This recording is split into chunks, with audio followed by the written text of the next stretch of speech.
할렐루야, 크신 하나님을 찬양합니다. 내 작은 후라이팬 속에 하나님을 담으려 함이 아니라 하나님의 크고 놀라우심 가운데 우리의 마음을 두고 순종을 두고 그렇게 주님을 따를 수 있는 이 하루가 되기를 원합니다. 10월 5일 새벽 기도를 시작하겠습니다.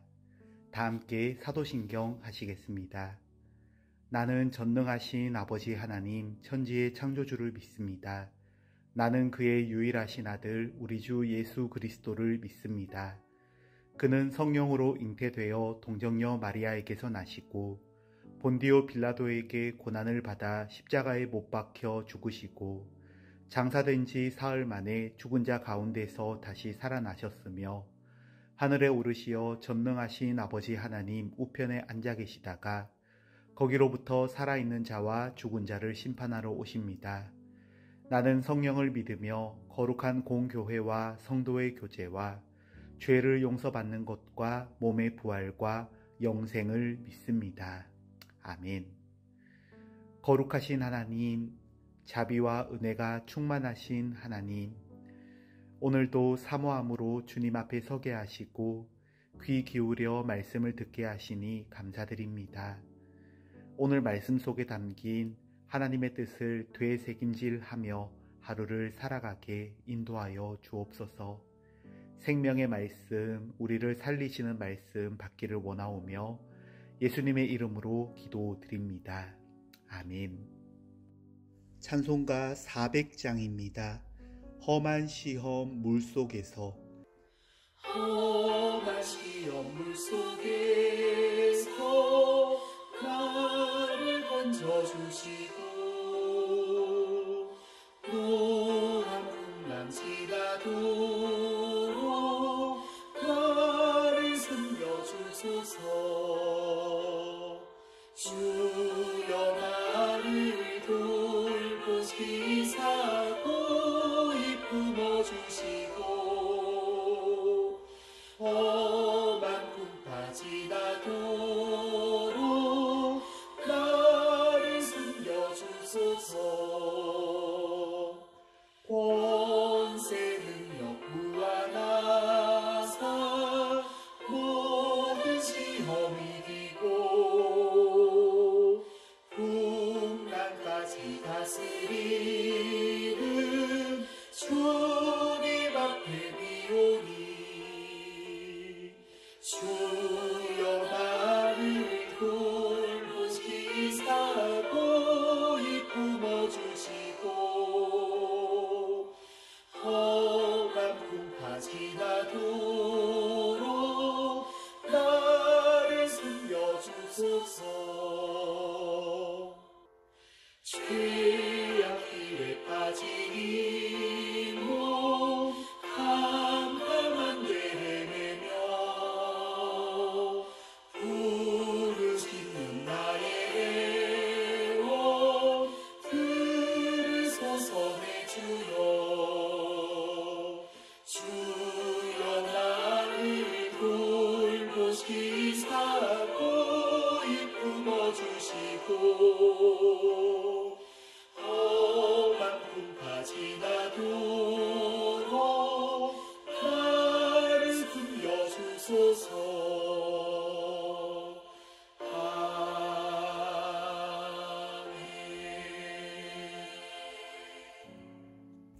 오늘 하나님께서 주신 말씀은 욥기 3장 1절에서 10절 말씀입니다.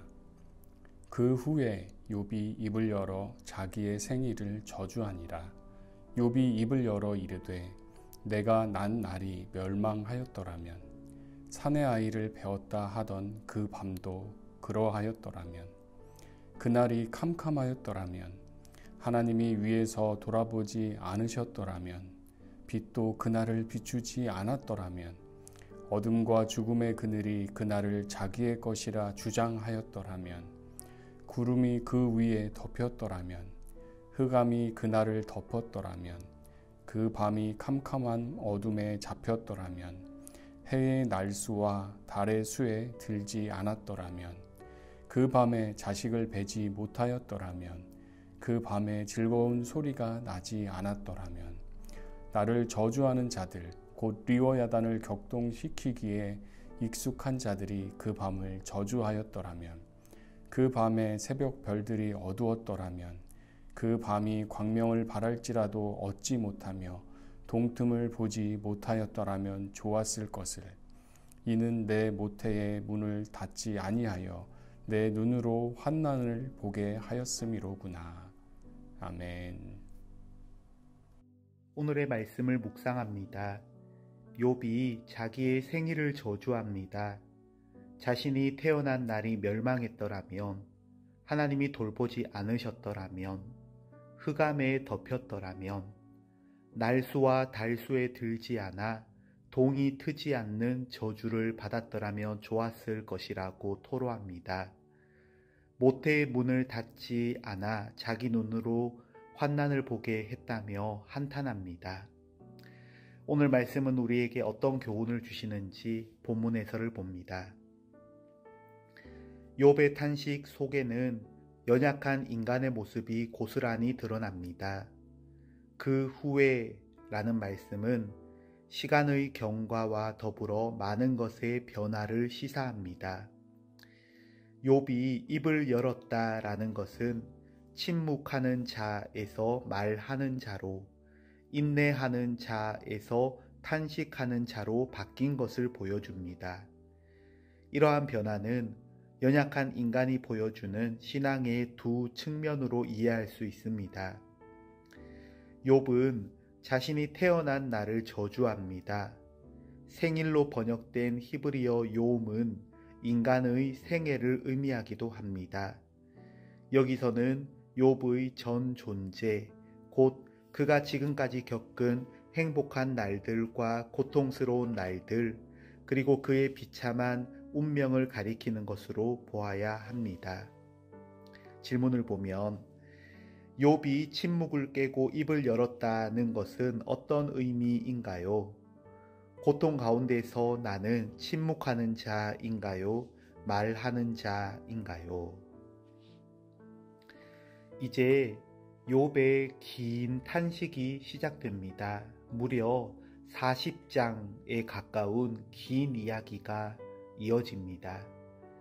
우리는 10월, 11월, 12월까지 2021년을 욥기로 아침 묵상을 하며 마치는 그런 일정 가운데 있습니다. 연말까지 3달 동안 이렇게 아픈 이야기들을 매일 접하는 중에 이런 이야기들을 다 들으신 하나님을 생각하고 싶습니다. 그리고 이런 말씀들을 통해 우리에게 주고자 하시는 소중한 지혜와 은혜들을 깊이 깨닫고 누릴 수 있기를 간절히 바랍니다. 본문 1절을 보면 그 후에 욥이 입을 열어 자기의 생일을 저주하니라 했습니다. 그 후에라는 것을 기억해야 합니다. 우리는 서로를 볼 때 지금 모습만 갖고 생각하면 안 된다는 것입니다. 모든 사람의 지금 모습에는 다 사연이 있습니다. 물론 어떤 사연이 있다고 해서 모든 모습이 정당화될 수는 없겠지만, 그러나 너무나 가볍게 너무나 지금 모습만 가지고 서로를 대한다면 나 또한 똑같은 대우를 받게 되리라고 두려워해야 하지 않겠습니까? 그런 일들을 정말로 삼가는 우리가 되어야만 합니다.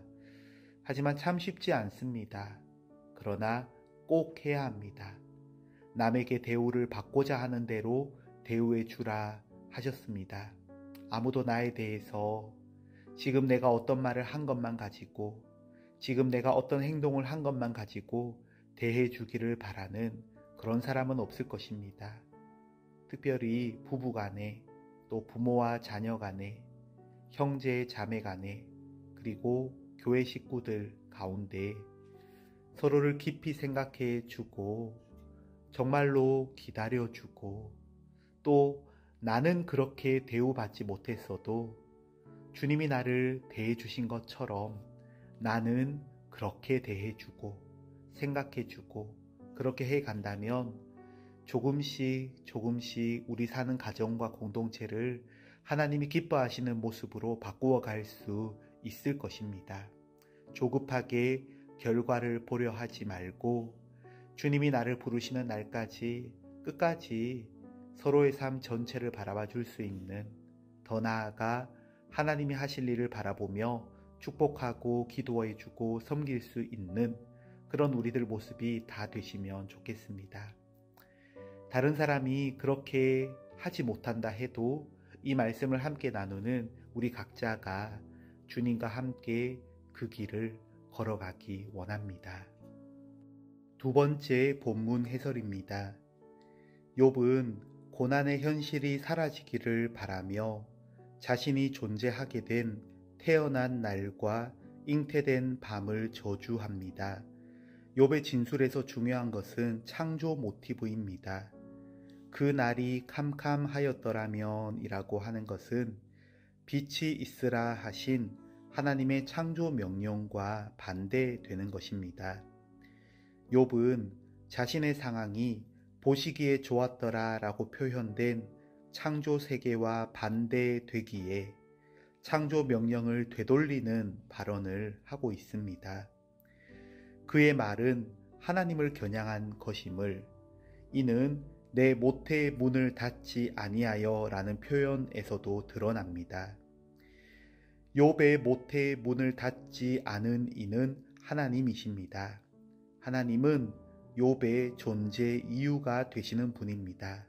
이제 욥은 자신을 출생하게 하신 하나님으로부터 고통에 대한 답을 얻고자 합니다. 질문을 보면 욥이 자신이 태어난 날과 잉태된 밤을 저주한 이유는 무엇인가요? 오랜 고통 속에서 내 출생의 의미와 이유를 생각해 본 적이 있나요? 오늘 본문에서 욥이 한 것은 단 한 가지입니다. 자신의 생일을 저주한 것입니다. 그런데 말씀을 읽어보면 무슨 말을 이렇게 길게 하나 싶습니다. 자기 생일을 저주하는 그 내용을 이렇게 길게 말하나 싶습니다. 그런데 큐티책을 보면서 역시 혼자 성경을 읽는 것보다 여러 도움을 받고 또 함께하는 것이 정말로 좋다고 생각합니다.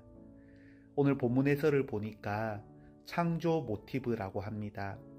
욥은 지금 단지 자기 생일을 저주하는 것이 아니라 자신을 창조하신 하나님께 대해 말하고 있다는 것입니다.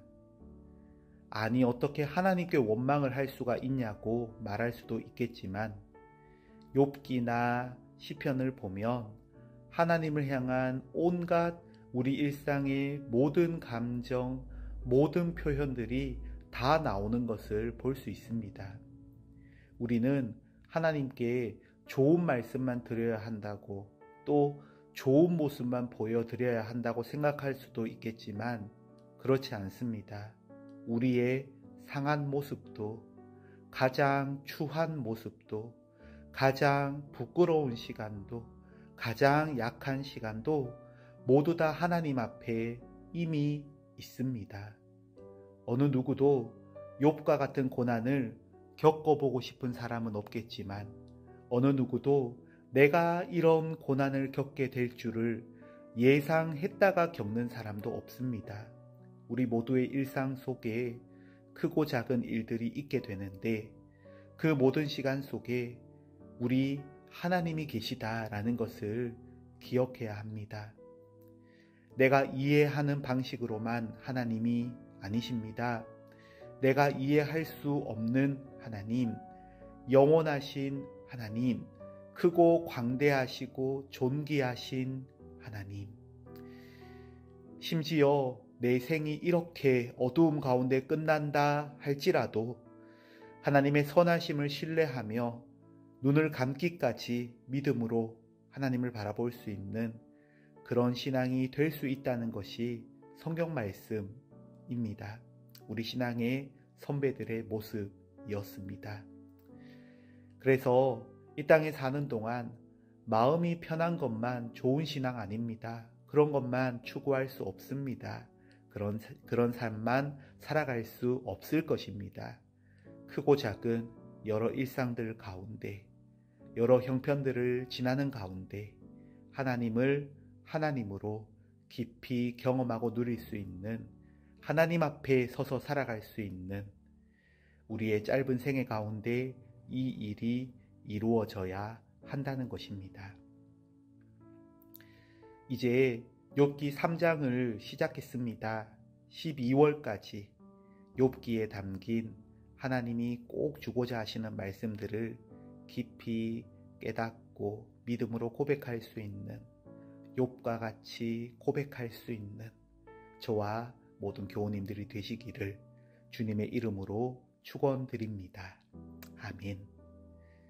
고마우신 하나님 아버지, 고통 속에 탄식하며 자신이 태어난 나를 저주하면서도 하나님을 바라보았던, 하나님 외에 다른 곳에 시선을 두지 않던 욥의 믿음을 본받기 원합니다. 앞으로 보게 될 욥의 모든 말이 다 옳지 않겠지만 욥과 같이 모든 상황 속에서 하나님을 주목할 수 있는 우리들이 될 수 있도록 깨닫게 하시고, 그 끝에 욥과 같은 믿음의 고백을 우리 또한 할 수 있도록 인도하여 주옵소서. 감사드리며 예수님의 이름으로 기도드립니다. 아멘. 주 예수 그리스도의 은혜와 하나님의 사랑과 성령의 교통하심이 극도의 고난 가운데에도 하나님을 주목할 수 있기를 원하는 주의 백성들과 저들의 가정과 이 땅 위에 언제나 함께 하시기를 축원하옵나이다. 아멘. 이 시간 먼저 말씀을 생각하며 기도하겠습니다. 그 후에라는 구절을 기억하기 원합니다. 우리가 누구를 보더라도 드러난 모습만 가지고 평가하지 않기 원합니다. 하나님이 그를 보시듯이 그만큼은 되지 못할지라도 깊이 서로를 생각해 줄 수 있는 그런 삶을 내가 살아갈 수 있기 원한다고, 그리고 어떤 상황에서도 하나님을 끝까지 주목하는 믿음 갖기 원한다고 기도하겠습니다. 코로나 종식과 일상 회복을 위해서도 기도할 때 나 자신의 유익뿐 아니라 나라 전체를 생각할 수 있고 방역에 적극 협조하며 교회 공동체가 사랑과 섬김의 모범이 되기를 원한다고 기도하겠습니다. 우리 가정을 위해서도 기도할 때 여러 가지 어려움과 과제들이 있습니다. 말씀 안에서 지혜를 갖고 용기를 갖고 성령님의 권능을 경험하며 가정을 세워가기 원한다고 기도드리고, 또 연로하신 부모님과 환우분들 한 분 한 분 그 이름을 주님 손에 올려드리며 기도하겠습니다. 주신 말씀과 코로나 방역과 우리 가정과 이 땅에 하나님 나라가 이루어지는 것을 위해 함께 기도하겠습니다.